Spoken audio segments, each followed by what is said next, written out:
Let me ask you a typical CEO question.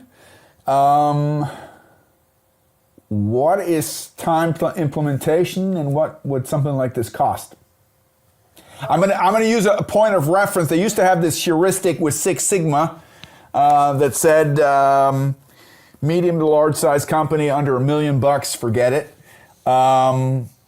So first, let me say I've worked with a number of fintech companies. One fintech company that was very, very well funded, but less than 100 people. I've worked with big global companies that have thousands of employees all over the world, right? So, I mean, I'm just trying to show. And so from a time perspective, it depends on what the organization is trying to do, right? It might be to start making some improvements at the team level and also be taking a look at sort of that portfolio. You can do it in layers, okay.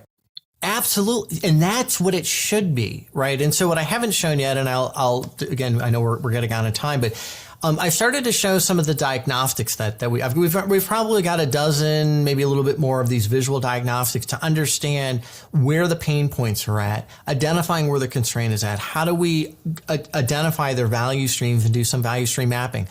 Only if it makes sense.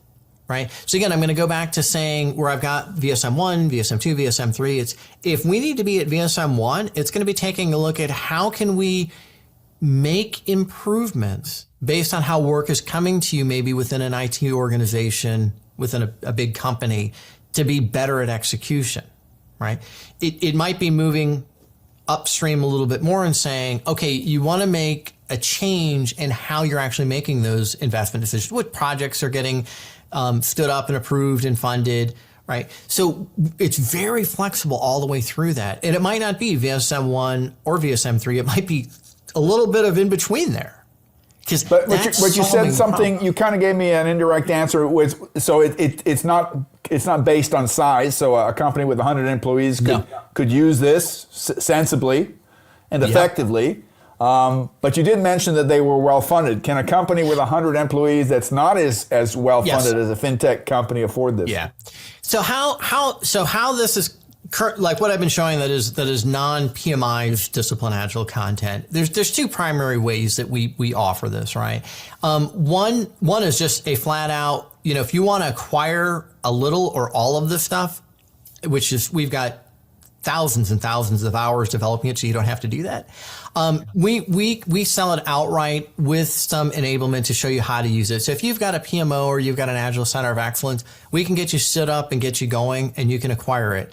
I won't give specific numbers, but it is a lot less expensive than you would expect. So it's affordable for a small to medium-sized enterprise as well? It's affordable, I would say, for just about any organization.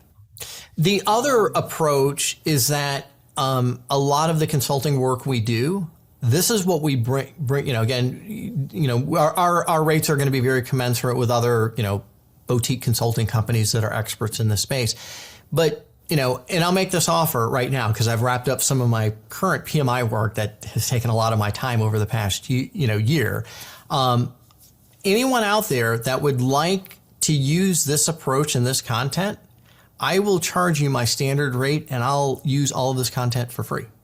As long as please use the discount code. As long as you'll provide feedback to the DA team, good, bad, whatever it is. And again, it doesn't need to be formal, a case study, anything like that. But what I am looking is to try to raise awareness within PMI of where DA, this next generation of DA that we've embarked on, can continue to go. That makes it more outcome-based, makes it even more actionable than it is. So I'll throw that out there. That's a great answer. That's a great answer. And well, like I said, we'll put all your information down in below as a link. You kicked off a word that's important, and that's the subject matter of awareness. This is a lot of amazing work, and I'm a big fan of the adage, do good things and talk about it. Not enough people know about this. How come? What is PMI going to do in the near future to change that? I mean, I'm hoping that we're contributing with this podcast, but I'm not employed by PMI either. So yeah, I'll go ahead and stop my screen share for a minute just so we can get back to kind of maybe a bit of discussion. I can go back and show anything else. I've got. We probably need 5 more of these. We probably need a couple more of these to cover the content.